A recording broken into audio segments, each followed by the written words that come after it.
Assalamualaikum warahmatullahi wabarakatuh.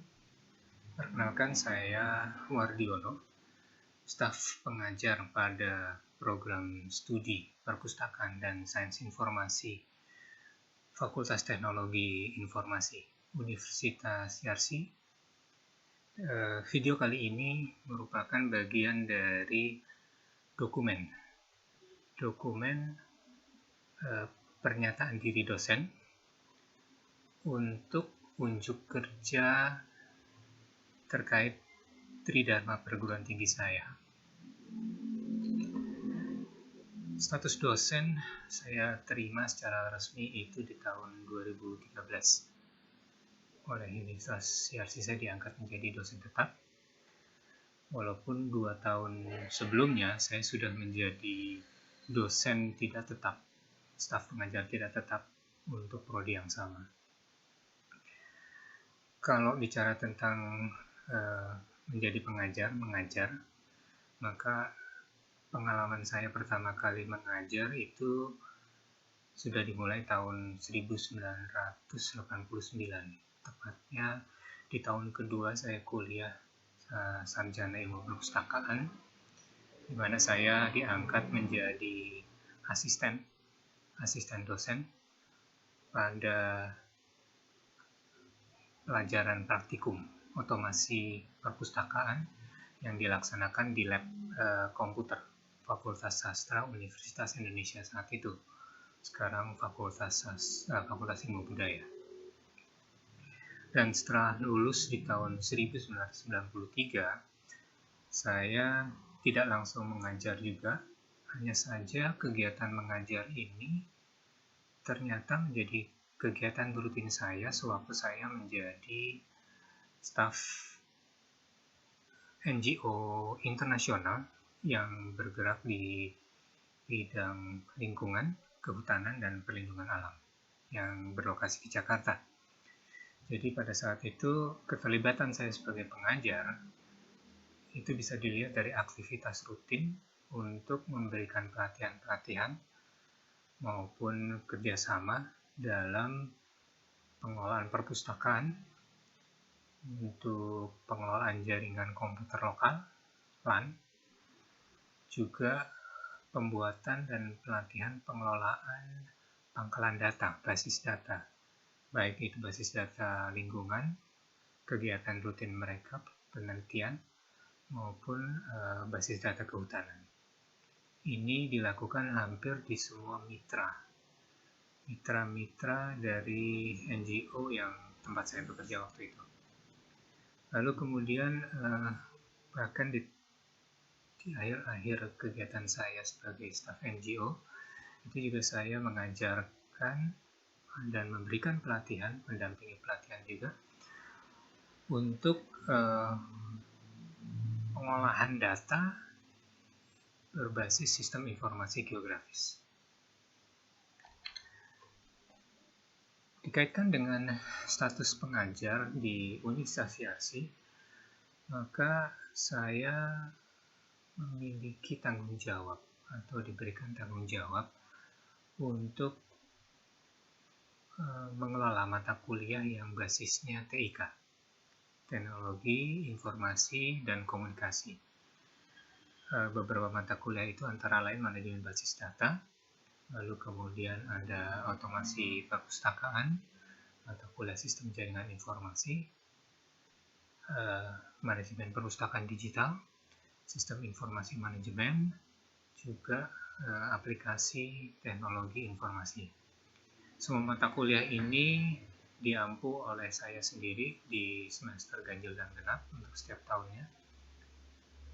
Lalu kemudian saya juga anggota tim teaching, anggota tim pengajar untuk beberapa mata kuliah dengan kekhususan yang terkait dengan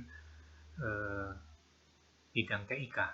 Misalnya preservasi informasi dan konservasi media, saya khusus untuk informasi digital dan media digitalnya.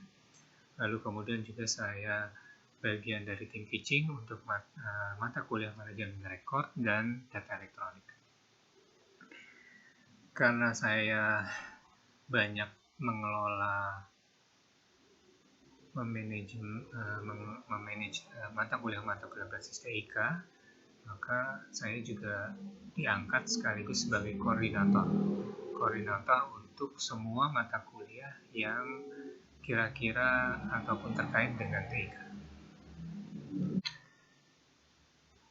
Di video ini nanti saya akan tampilkan beberapa potongan dari kegiatan proses pembelajaran yang saya lakukan, di mana proses pembelajaran itu tahapannya biasanya akan selalu dimulai dengan penjelasan awal terkait dengan RPS, rencana pembelajaran semester berjalan, dan juga kontrak kuliah.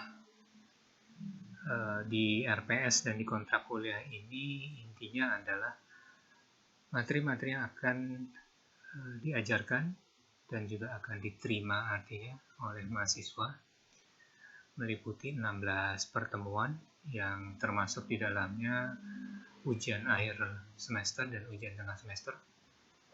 Lalu kemudian di kontrak kuliah, ya, di RPS, juga dinyatakan bagaimana saya akan menilai mahasiswa dalam mata kuliah tersebut, yang meliputi proses penilaian sikap, proses penilaian tugas-tugasnya, juga kalau memang terkait dengan praktikum, biasanya kalau mata kuliah terkait TIK tidak lepas dari praktikum, berarti penilaian praktikum mereka, kuisnya, baik itu berupa latihan maupun ujian, kuis kecil antar pertemuan, dan juga terkait dengan UTS dan UAS, kisi-kisinya, bagaimana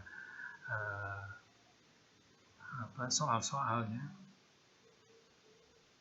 Dan di RPS ini, selain RPS, yang menarik adalah di tahapan pembelajaran saya, kontrak kuliah, di mana kontrak kuliah ini menjadi titik awal persetujuan antara saya dengan mahasiswa terkait dengan materi yang akan diajarkan. Dan dikaitkan kontrak kuliah ini, bagaimana saya menjadikan kontrak kuliah titik awal, itu terkait dengan pemanfaatan LMS yang ada di kampus. Untuk teknik pembelajaran, saya akan menyesuaikan dengan kondisi dan kebutuhan dari masing-masing mata kuliah. Yang paling sering saya gunakan adalah blended learning. Jadi saya mengkombinasikan antara pertemuan asinkronus maupun yang sinkronus, dan utamanya kalau selama 2 tahun masa pandemi terakhir ini saya menggunakan sinkronus berbasis maya, berbasis daring. Lalu kemudian dikaitkan dengan tahapan pembelajaran di layar itu adalah LMS yang kami gunakan di kampus. Saya menggunakannya semaksimal mungkin dalam masa pandemi ini. Ada forum diskusi di sana menggunakan layar, ada fitur hot question, jadi mahasiswa memilih mana topik-topik yang penting yang harus dibahas, terutama terkait dengan pembelajaran asinkronus. Saya juga memanfaatkan layar untuk presensi mahasiswa dalam kehadiran daring kalau itu terkait dengan pertemuan sinkronus maya, pengumpulan tugas, termasuk juga pemberian kritik dan saran dilakukan melalui layar ini semua. Selain media LMS, selain layar sebagai LMS, saya juga menggunakan media sosial untuk komunikasi di luar jadwal kuliah. Opsinya, mahasiswa bisa memilih apakah bergabung dalam grup WhatsApp maupun Telegram. Berhubung tadi dibicarakan tentang LMS, media pembelajaran utama yang ada di kampus untuk selama masa pandemi maupun sebelumnya, ini layar adalah e-learning YRC, nanti bisa diakses melalui URL https layar YRC.id.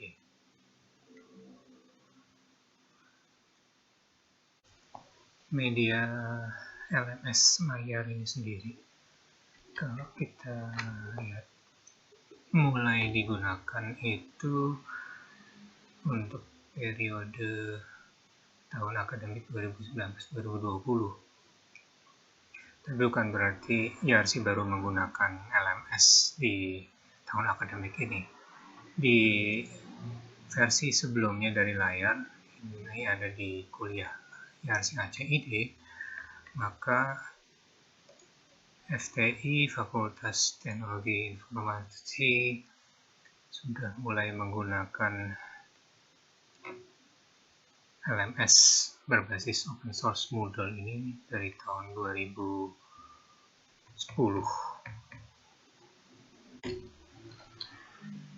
Berikutnya kita akan menyaksikan rekaman-rekaman video proses pembelajaran yang saya lakukan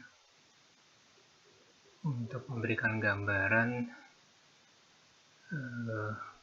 penjelasan dari tahapan pembelajaran yang sudah diberikan sebelumnya.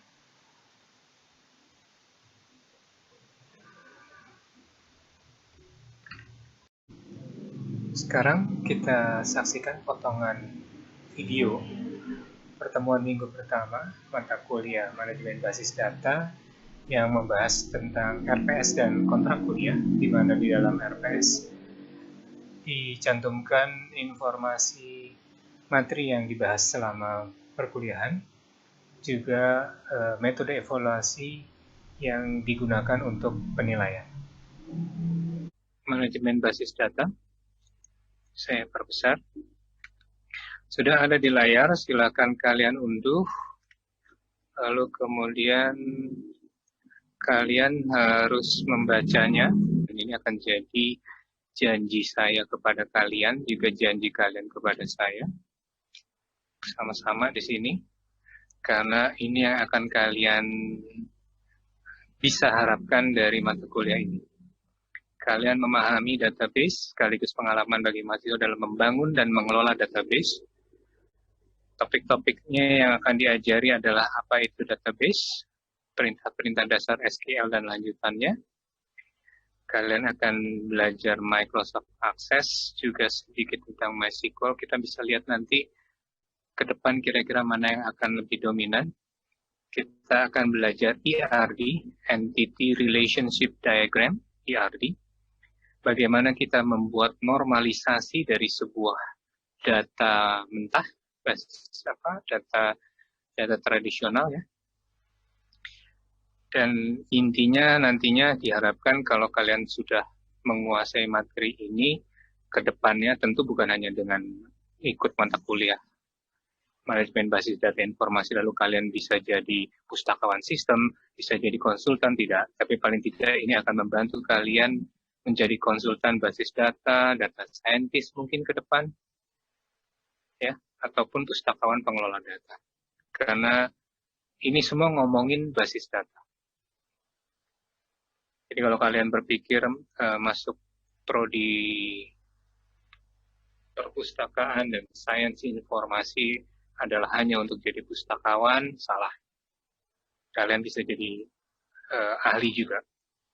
Karena prodi kita adalah sains informasi juga menjadi materi pentingnya. Oke, CPL apa? Capaian pembelajaran lulusan. Ini yang diharapkan dari kalian. Setelah kalian belajar ini, apa yang terjadi? Kalian kodenya S9 itu adalah kalian bisa menunjukkan sikap bertanggung jawab atas pekerjaan di bidang kalian secara mandiri. Tentu dalam hal ini adalah pengelolaan basis data ya. Kalau kalian memang nanti bekerja dengan basis data. S16 ini standarnya YRC Score, Smart Muslim, Compassionate Muslim, dan Reliable Muslim. Oke. Untuk pengetahuan, silakan kalian baca, saya tidak akan menjelaskan lagi satu persatu, kecuali nanti ada yang ditanyakan. Nah, kalau untuk mata kuliah ini sendiri, maka kalian mampu mengembangkan, mengimplementasi basis data dengan cara melakukan perencanaan, analisis desain, penerapan, pengujian, dan pemeliharaan sistem. Untuk apa? Untuk menghasilkan sebuah solusi yang relevan, akurat, dan tepat dengan kebutuhan pengelolaan Pusdok Info. Pusdok Info apa, Pak? Perpustakaan, dokumentasi, pusat data, dokumentasi, dan informasi. Itu Pusdok Info. Di dalamnya semua termasuk. Jadi kalau museum bisa masuk di dalam. Arsip bisa masuk di dalamnya. Itu Pusdok Info. Yang kedua, mahasiswa mampu melakukan manipulasi data pengolahan data atau basis. Manipulasi bukan berarti mengubah data sembarangan, tapi di sini dikaitkan dengan create, mengata, membaca data, mengubah data, dan menghapus data. Lalu kemudian mampu memodelkan informasi dan pengetahuan dalam bentuk basis data relasional dan dokumen. Ini nanti diwujudkan di tugas akhir kalian, yaitu kalian akan mencoba membuat sebuah aplikasi sederhana. Oke, materi yang akan kalian dapatkan, konsep basis data. Lalu kita akan belajar basis data relational, ini adalah basis data terstruktur. Sementara ada juga basis data dokumen. Nah, ini adalah basis data yang unstructured, tidak terstruktur. Lalu kalian akan belajar juga SQL, Structure Query Language, perintah-perintah untuk tadi memanipulasi data. Dan tentu akan ada sedikit pengindeksan karena basis data di ilmu kita itu banyak sekali berhubungan dengan indeks nantinya. Mind map-nya kira-kira seperti ini. Kalian akan belajar konsep basis data, kalian akan merancang basis data. Untuk merancang, untuk membuat konsep, kalian akan perlu data manipulation language, DML, DDL, TCL, DCL, dan itu adalah sintaks-sintaks SQL yang harus kalian kuasai. Dan di sini kita akan belajar aplikasinya, softwarenya, Microsoft Access, MySQL, dan CouchDB. Sedapat mungkin saya akan coba jelaskan ketiga materi ini untuk pemahaman kalian. Hanya saja mungkin penekanannya lebih kepada Microsoft Access. Penekanan utama ya. Oke, bisa kalian baca di sini, kalian menguasai konsep basis data berkas tradisional, juga kalian berkas-berkas yang modernnya juga difahami ya, karena berkas tradisional, basis data berkas tradisional, dan basis data yang terbaru, itu nanti akan kita jelaskan. Ada satu materi yang seharusnya saya juga jelaskan, tapi saya hanya minta, mungkin saya serahkan kalian untuk baca ya. Di mata kuliah lain juga di semester lalu mungkin kalian sudah dijelaskan apa itu visi dan misi prodi IP. Jadi saya mungkin akan nebeng aja dulu deh dari penjelasan Bapak Ibu dosen yang pernah kalian dapatkan tentang apa itu visi misi prodi. Tapi nanti ada latihan, ada quiz ya. Ini minggunya minggu 1-2, berarti 2 minggu pertama kita akan belajar ini terus. Di sini ada quiz juga, berarti nanti termasuk pertanyaan tentang visi misi yang ada kaitan dengan visi misi akan saya tanyakan di kuis kalian. Oke, kalau saya bahas satu-satu panjang, jadi saya hanya akan menjelaskan beberapa bagian penting, tapi silakan kalian baca. Kalau ada yang tidak jelas, silakan kalian tanyakan, sehingga nanti saya akan bahas lebih detail lagi satu persatu, sesuai dengan mana yang tidak jelas. Kalau yang sudah jelas, ya sudah, saya tidak akan jelaskan lagi. Oke, pertemuan 1-2, pertemuan 3-4-5, itu akan kita ngomongin sistem basis data manajemen. Bagaimana kita membuat dokumentasi basis data ini mungkin lebih banyak teori. Akan kita bahas di sini bagaimana kita merancang basis data dan seterusnya. Lalu kemudian di pertemuan 6-7, kita akan baru bicara benar-benar bagaimana ERD, bagaimana normalisasi di sini ya. Perkenalan MS Access-nya akan lebih detail lagi di sini. bagaimana IR diterapkan di Microsoft Access. Lalu kemudian setelah semester UTS, setelah tengah semester, kalian akan bicara benar-benar main-main dengan data real, data yang ada di lapangan.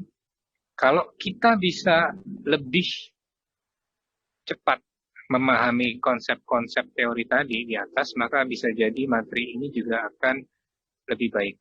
Artinya materi ini akan kita bisa bahas lebih cepat di minggu-minggu sebelum ujian tengah semester. Kenapa? Karena sebenarnya materinya banyak.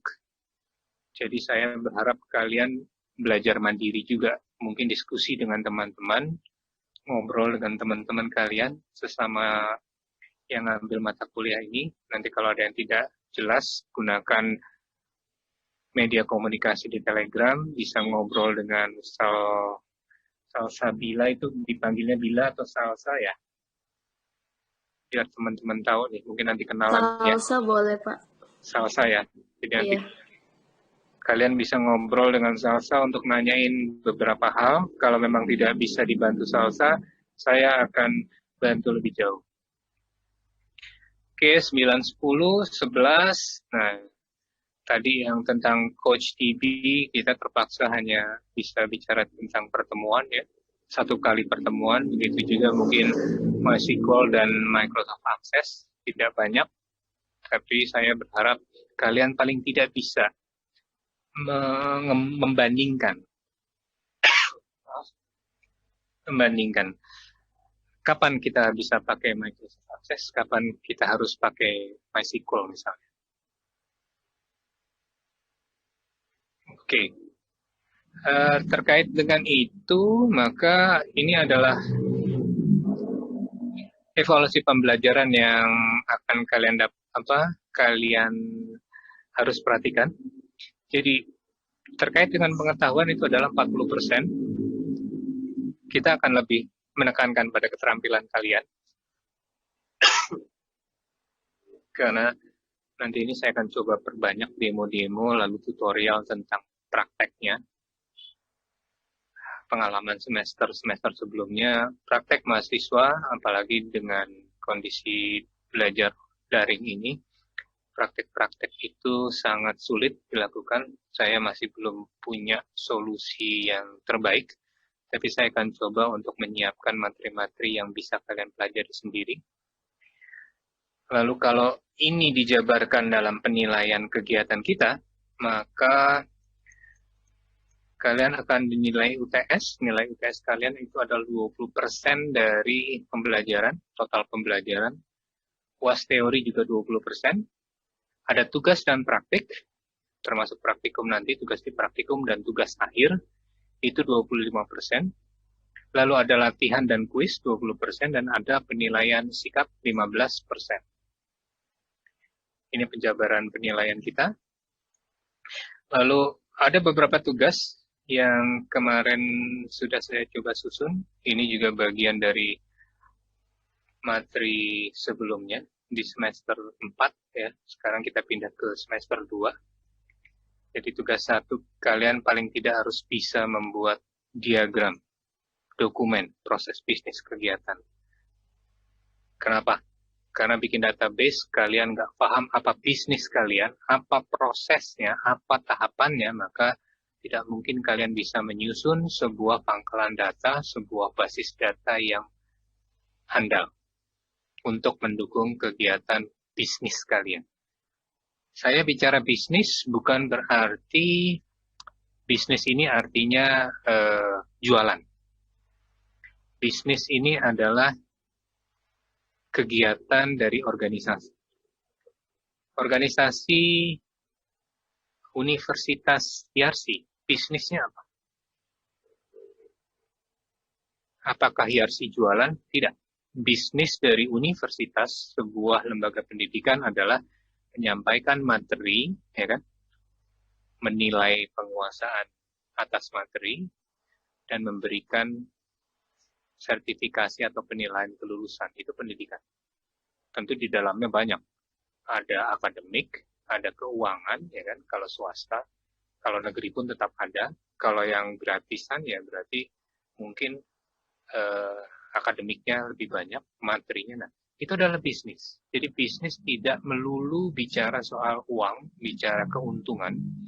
Tapi di sini bisnis kegiatan adalah bisnis atau kegiatan operasional yang berhubungan dengan rencana-rencana strategis, rencana-rencana yang ingin dicapai, mimpi, visi, misi tadi oleh organisasi. Jadi kalau saya bicara atau menggunakan kata bisnis di sini, asumsi kalian harus selama ini kalau bisnis adalah perusahaan ya, pabrik gitu, toko, maka bisnis di sini lebih luas. Bukan hanya sekedar bicara material, keuangan, keuntungan, profit, tapi juga bisa bicara program. Ini tugas 1. Kita akan bahas lebih banyak lagi. Tugas 2, bagaimana kita basis data flat, kita analisis, ya. Lalu kemudian kalian juga dari tabel yang flat tadi, bagaimana dinormalisasikan supaya bisa dikelola dengan aplikasi RDBMS. Lalu kemudian kita bicara tentang normalisasi tahapannya satu persatu dibahas di tugas dan latihan ini. Dan nanti di tugas akhir, yang ini juga akan bagian dari UAS praktikum. Jadi nilai kalian di tugas akhir ini adalah bagian dari UAS praktikum. Kita mungkin tidak akan mengadakan UAS praktikum, tapi kalian harus menyerahkan tugas akhir. Tugas akhirnya bisa mulai kalian cicil kerjaannya itu dari mulai pertengahan semester nanti. Karena dari sana sebenarnya materinya sudah bisa dimulai digarap oleh kalian. Oke, ada data bencana, BNPB. Nanti kita lihat lagi, mungkin data bencananya kita rubah dengan data COVID, data penyebaran pandemi. Oke, itu sementara draftnya yang akan kita bahas sampai dengan akhir semester. Dokumennya silakan diperhatikan lagi. Semua ada di sini. Kontrak kuliah harus kalian setujui kalau kalian ingin melanjutkan. Memang pada pertemuan kita kali ini di pengantar pangkalan data kalian tidak perlu kontrak kuliah, tidak apa-apa. Tapi nanti kuliah berikutnya kalian harus sudah menyetujui ini. Terkait dengan tadi akses, di sini ada buku PDF yang saya temukan di internet, Akses 2010. Ini bahasa Inggris yang dikeluarkan oleh Microsoft. Jadi kalau kalian mau belajar Microsoft Access lebih detail, buku ini harus kalian ambil. Oke, di Telegram ada pertanyaan ya. Dari saya ada polling. Siapa yang sudah punya MS Access versi berapa? Yang belum. Saya menemukan ada lumayan banyak ya. Ada sekitar berapa? 10, hampir 10%. 10% itu berarti kalau dari 60 ada 6 mahasiswa yang tidak punya Microsoft Access di komputernya. Pertanyaan saya, maka kemudian apakah kalian semuanya punya komputer di rumah atau laptop? Karena kalau sampai kalian tidak punya komputer atau laptop di rumah, maka saya khawatir kalian akan sangat kesulitan untuk mengikuti mata kuliah ini. Jadi saya minta kalau buat kalian sebentar, mata kuliah manajemen, oke. Nah, di sini 8% ya. Saya sharing sebentar.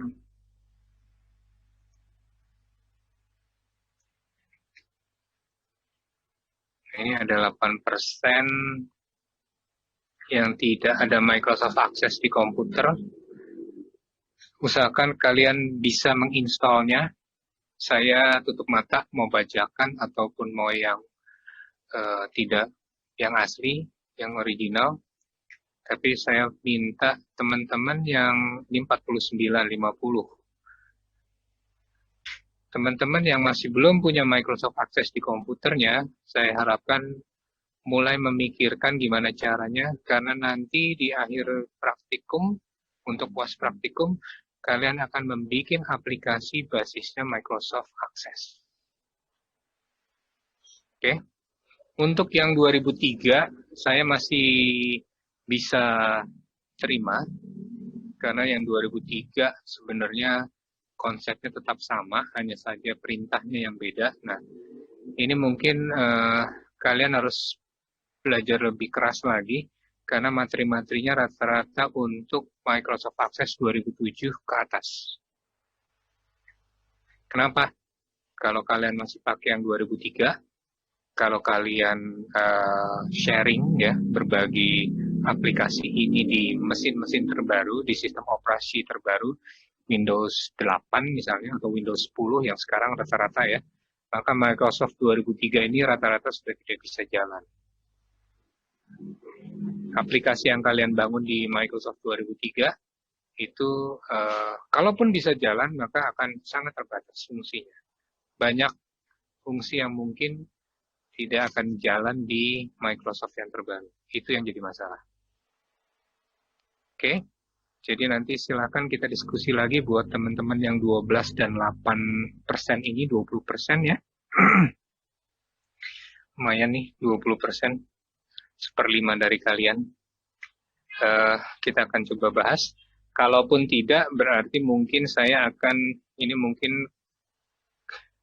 terpaksa memaksa kalian yang tidak punya Microsoft ataupun kalian yang tidak bisa mengakses aplikasi Access 2007, tidak punya akses ke sini, maka kalian terpaksa berbasisnya basis MySQL sebagai produk program output dari tugas akhir kalian. Oke, kita lihat nanti sambil jalan. Semoga semuanya bisa sama ya ilmunya, yaitu Microsoft Access. Kali ini kita akan saksikan potongan video terkait dengan pemanfaatan fitur-fitur LMS di layar. Yang akan kita bahas adalah penggunaan hot question dan book features untuk pembelajaran asinkronus, di mana dalam pembelajaran berbasis online atau daring atau e-learning ini, self-learning mahasiswa akan menuntut penyediaan bahan bacaan maupun materi pengayaan yang lebih banyak ketimbang proses pembelajaran tradisional.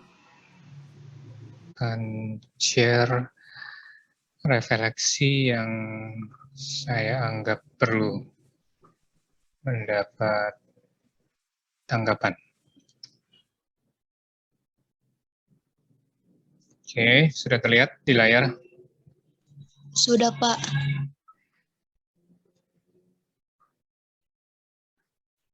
Ini ada dari Rizky Faturrahman. Berkali-kali saya bilang, normalisasi bisa sampai berapa N pun, nggak ada batasannya. Tapi bukan berarti juga bisa sampai seberapa banyak yang kalian mau. Karena kalau dari pengalaman, maka biasanya 4NF itu sudah maksimal. Kenapa? 4NF itu adalah many to many biasanya. Kalau many to many, contohnya apa many to many? Masih ada yang ingat? Kardinalnya many to many. Jadi ada satu buku dikarang oleh banyak pengarang, dan satu pengarang menulis banyak buku ya. Nah, itu many to many. Maka diantaranya kita harus membuat tabel indeks di tengah-tengah. Nah, Biasanya di 4NF itu udah cukup untuk menyelesaikan masalah sampai ke sana. Jarang sekali, saya belum pernah ketemu sampai 5NF dan 6NF. Teorinya seperti apa, saya juga belum pernah lihat. Jadi, kembali, normalisasi itu yang biasanya ditemui 1-4. Apakah ada? Mungkin kalau teman-teman di BPS ya, Biro Pusat Statistik Indonesia yang punya segitu banyak data yang harus dikaitkan satu dengan yang lain, bisa jadi.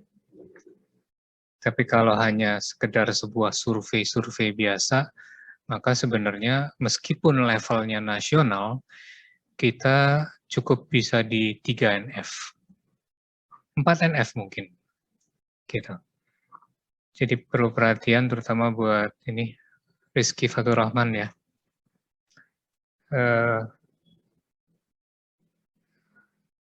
Normalisasinya, normal formnya, itu biasanya maksimal sampai di 4NF.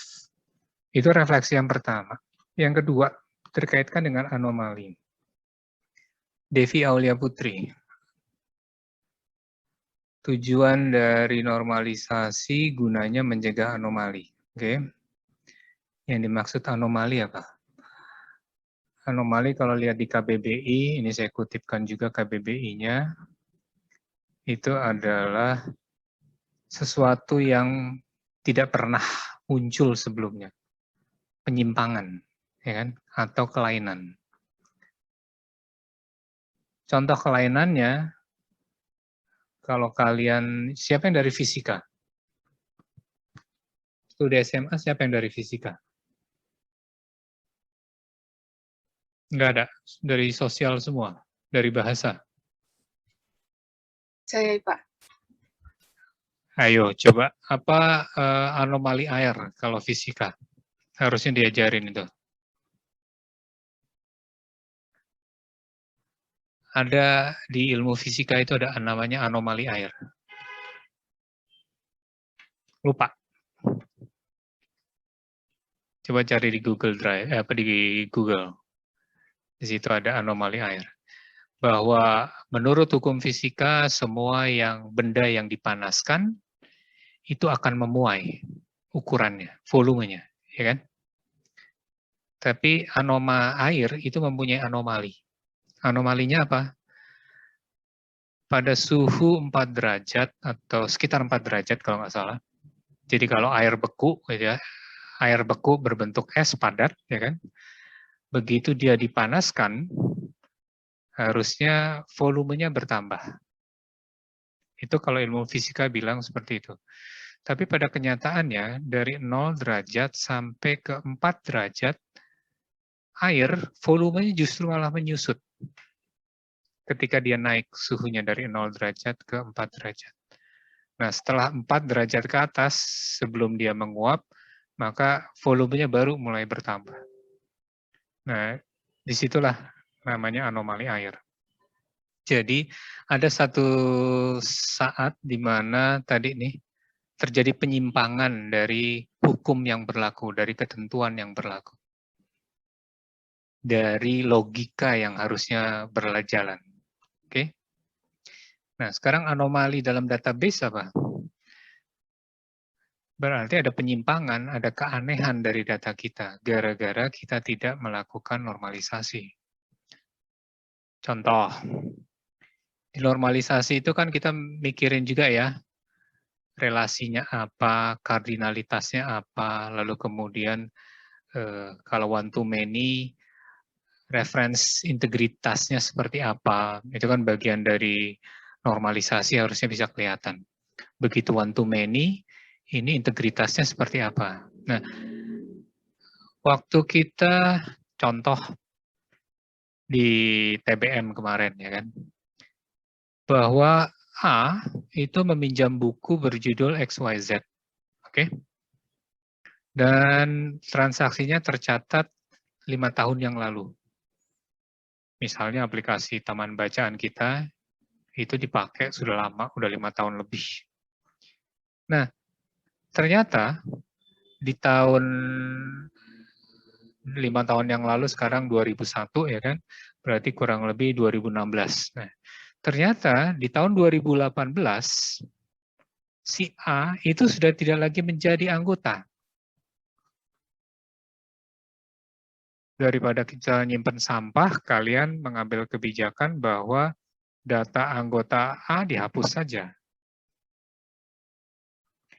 Nah, kalau kita tidak memikirkan relasi dalam tahapan normalisasi dan kemudian kita tidak memikirkan juga integritas referensinya, ya, tentu begitu anggota A dihapus, data sirkulasi yang berkaitan dengan A dihapus, Kak. Kalau dalam normalisasinya kalian tidak lakukan dengan benar, one to many, dan kemudian referensi integrasinya juga tidak kalian set, maka biasanya anggota A dihapus, tapi transaksinya tidak dihapus. Hasil akhirnya apa? Waktu kamu melakukan query, waktu data kalian dan taman bacaan itu di query, jumlah peminjaman anggota yang aktif itu tidak bisa diukur dengan hanya satu parameter saja. Kenapa? Karena nanti ada data yang tidak konsisten. Kita mau lihat berapa total buku yang dipinjam di perpustakaan. Kalau hanya total buku yang dipinjam di perpustakaan selama 5 tahun, oke. Yang A boleh masuk. Tapi kalau anggota aktif, di sini anggota aktif yang diminta. Sementara di sini sudah ada data anggota yang dihapus. Ini jadi susah nih kita melakukan query. Jadi di situ akan ada anomali data dari hasil query kita. Loh, kok peminjaman anggota yang aktif, jumlah anggotanya sekian, tapi si A itu kan sudah tidak aktif lagi. Kenapa masih keluar waktu kita melakukan query terhadap data sirkulasi peminjaman? Nah, itulah anomalinya, salah satu contoh. Contoh yang lain, pasti akan ada data yang tidak konsisten waktu kita menghitung rata-rata peminjaman anggota. Rata-rata peminjaman anggota apa sih? Kan total peminjaman. Kalau total peminjaman keseluruhan dari transaksi sudah terhitung semua buku yang dipinjam oleh si A yang datanya anggotanya sudah dihapuskan. Nah, ini kan jadinya rata-ratanya rata-rata yang mana nih? Rata-rata yang dipinjam atau rata-rata yang keseluruhan anggota, nggak peduli statusnya. Kan jadinya bisa nggak mudah juga untuk menghitung rata-rata peminjaman. Jangan-jangan datanya jadi tidak konsisten. Nah, ini adalah anomali. Jadi harusnya dengan melakukan normalisasi, kalian melihat hubungan antar tabel, kalian sudah bisa memperkirakan anomali apa yang akan terjadi kalau referensial integritasnya penjaga kepastian data bahwa data A dihapus atau dinolkan dan seterusnya. Masih ingat itu ya? Itu kalian rancang dengan baik waktu normalisasi. Gitu. Oke, saya harap itu sudah menjawab 2 pertanyaan yang diajukan di refleksi.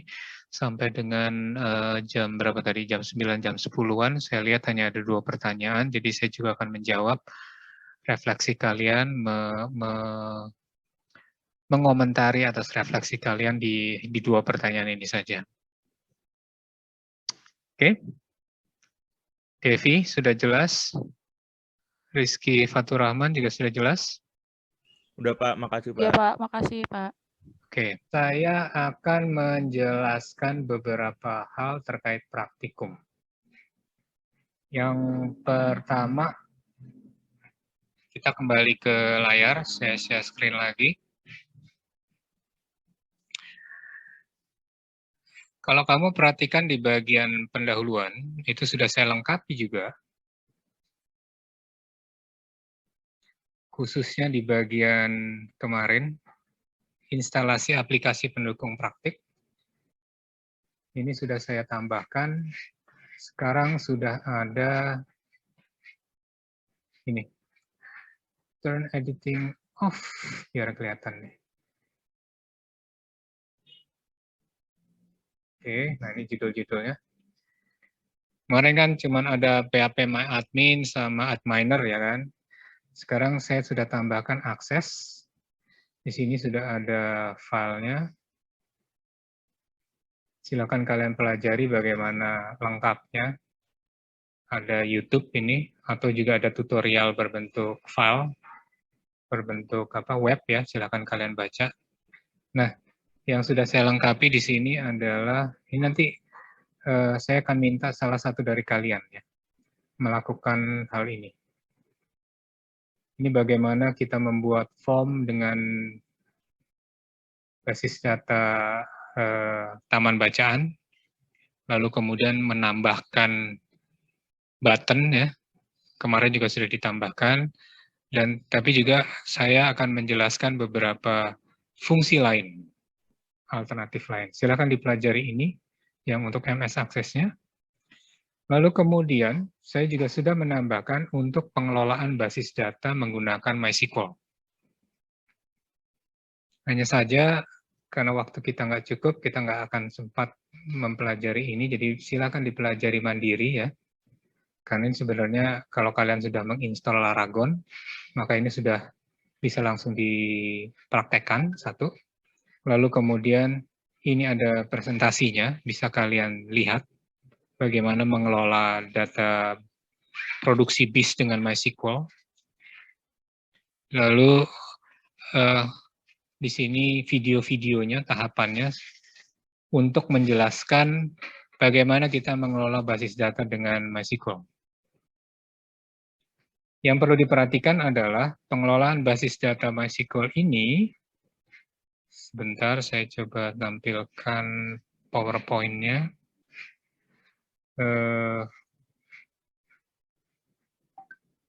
File, recent, oke. Ini filenya, ya. Untuk bagian awal, ini bisa kalian abaikan karena kalian sudah menggunakan Laragon. Lalu kemudian juga ini 162243 user tools bisa kalian abaikan. Kita langsung masuk ke sini karena pada prinsipnya ini bisa kalian lakukan dengan menggunakan konsol ataupun dengan menggunakan PHP MyAdmin dan PHP dengan menggunakan Adminer. Jadi tinggal kalian pelajari materinya ini. Nah, untuk yang video juga menjelaskan bagaimana kalian mengakses yang ada di sini tadi. Nah, itu bisa diabaikan ya. Ini ada videonya. Bisa diabaikan, nggak perlu kalian pelajari. Tinggal kalian tonton saja petunjuk berikutnya. Pada masa pandemi, praktikum daring merupakan satu tantangan bagi dosen pengampu mata kuliah dengan SKS praktikum. Jika di lab kampus, maka semua peralatan memiliki standar yang sama. Lain halnya dengan praktikum daring, di mana dosen tidak bisa mengontrol peralatan yang digunakan oleh mahasiswa. Cuplikan video berikut ini menunjukkan upaya dosen dalam mengatasi praktikum daring agar target capaian kognitif maupun motoriknya masih tetap bisa tercapai.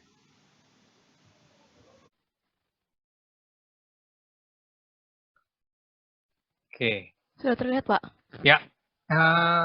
View-nya teman-teman bisa lihat nggak? Bisa. Tulisannya kebaca nggak?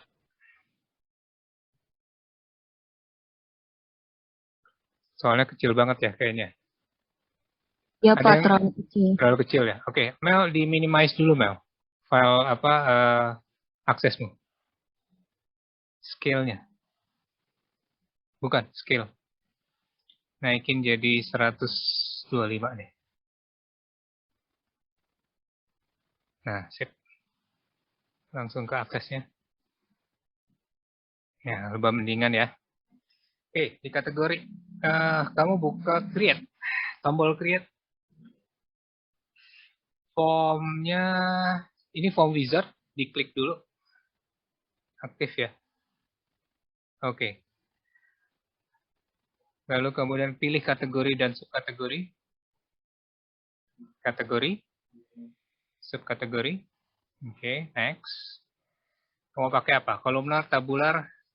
Kamu pakai kolumnar boleh, justify boleh, setelah kamu pilih apa aja. Nanti kamu bisa cobain satu-satu tampilannya masing-masing seperti apa ya. Kalau tabular itu sama dengan Excel. Mendingan yang lain aja. Tabular, dataset itu sama dengan Excel. Kolom justified yang bisa mungkin kamu cobain. Oke, kolumnar, silakan, terserah. Kamu pakai apa aja sama aja kok. Oke, modify. Nah, ini. Tampilannya udah bentuknya begini. Ini coba kamu klik view langsung. Sebelah kanan, kiri atas. Kiri atas ya, view. Nah, tampilannya seperti ini ya. Sekarang kita mau ngatur supaya tampilannya ini kotaknya nggak perlu segede gini. Gitu ya. Nah, sekali lagi diklik di view tapi yang tanda panahnya. Ya, design view. Oke, nah ini propertinya sudah terbuka nih. Tapi propertinya sebagian ketutup. Kamu bisa perlebar nggak? Kamu lebarin. Terus sampai propertiesnya lengkap. Oke, cukup. Nah, di sini kamu bisa atur ininya, ukuran lebarnya. Turun ke bawah, width. W-I-D-T-H. Ke atas, nah ini nih. Mau berapa senti lebar kolomnya. Lalu kemudian untuk gambar, kamu bisa ngasih latar belakang gambar dari form ini dengan mengisi ini, picture. Ini masih di property sheetmu, itu ada picture ya. Picture doang, naik ke atas, nah itu. Kalau kamu klik, ya, di situ. Nah, kamu bisa masukin gambar apa? Mau masukin gambar apa sebagai latar belakang formmu? Coba cari. Background. Picture aja. Picture standar. Punyanya Windows banyak kan picture. Nggak ke save itu. Nggak ada sama sekali ya? Iya. Kalau ada picture apapun, nah itu kamu bisa masukin. Nanti kamu open, otomatis formmu akan latar belakangnya ada gambar itu. Ada gambar apa aja Kak sembarangan? Nggak ada Pak. Ini data semua. Oke. Apa Data kan juga bisa berbentuk gambar. Google berarti kamu mesti save dulu. Nggak bisa langsung, karena harus berbentuk file. Oke, cancel aja. Nah, udah satu selesai. Lalu kemudian kamu bikin tombol. Save dulu. Ini save dulu. Sekarang kamu create lagi. Yang blank form. Blank form. Geser lagi sebelahnya. Nah, itu. Oke. View-nya diganti lagi design view. Pojok kiri, ya. Pokoknya kalau kamu mau nambah-nambahin sesuatu dari form, itu harus pakai form view ya. Pakai design view, sorry. Kalau form view itu adalah tampilannya. Nah, sekarang kamu tambahin di sini design. Coba di design. Menu di atas design. Terus ke atas. Ya. Nah, itu ada tombol yang XXXX ini. Oke. Kamu klik bikin kotak. Wih. Cancel dulu. Cancel. Delete. Del. Oh, ntar. Enter klik dulu di tempat lain. Jangan di situ. Ya. Pilih yang C-nya. Tombol C-nya dipilih dulu. Di drag and drop. Cancel. Ini nggak kepakai semua. Delete. Langsung di del. Jangan. Begitu lagi kotak kuning, kamu jangan otak-atik. Klik dulu sampai ke kotak kuning. Escape. Escape. Tekan escape. Nah. Langsung del. Langsung delete aja. Nah. Tombol delete aja biar cepet. Nah. Oke. Bikin kotak agak gede dikit. Jadi gedein. Oke, gedein. Nah, ini masalahnya autonya sudah hilang. Jadi kamu nggak bisa ngapa-ngapain. Delete aja lagi. Oke, pelan-pelan. Delete.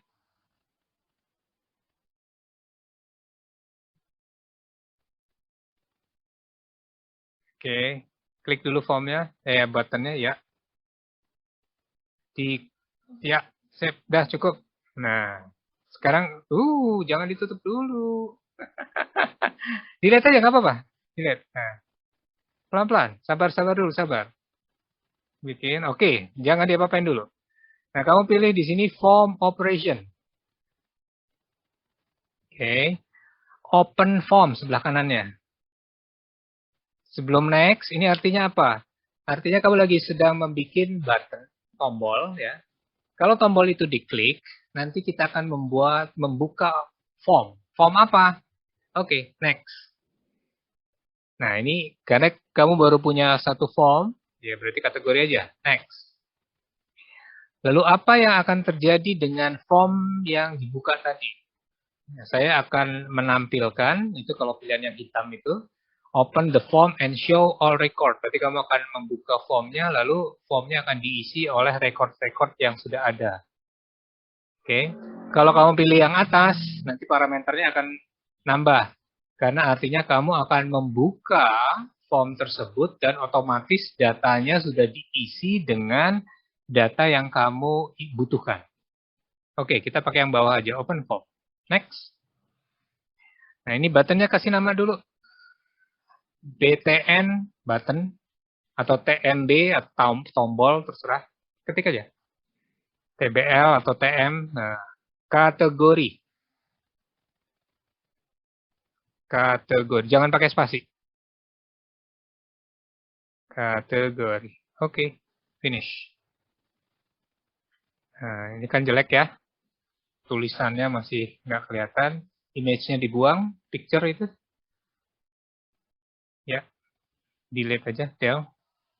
Cancel. Kamu klik di situ, kamu hapus pakai escape, pakai, ya, dah, klik tempat lain, yes. Nah sekarang captionnya, kamu bisa ketik di situ untuk benerin kategori, ketik. Oke, atau bisa juga di sebelah kanan itu di property. Nah itu kan ada caption paling atas, itu kamu ketik langsung kategori. Nah kamu ngerapiin di situ, itu sama juga dengan kamu ketik di sana.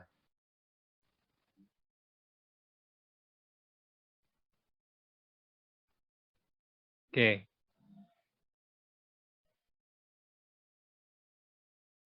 Kalau kamu tambah kategorinya kamu benerin di situ, nah itu tambahin apa? Kategori kendaraan misalnya. Maka otomatis di sana juga akan tanya. Oke, silakan yang mau sholat dulu. Demikian dokumentasi video persepsi diri dosen terkait unjuk kerja Tridharma Perguruan Tinggi untuk Dharma pertama, yaitu pendidikan dan pengajaran. Terima kasih atas perhatiannya. Wassalamualaikum warahmatullahi wabarakatuh.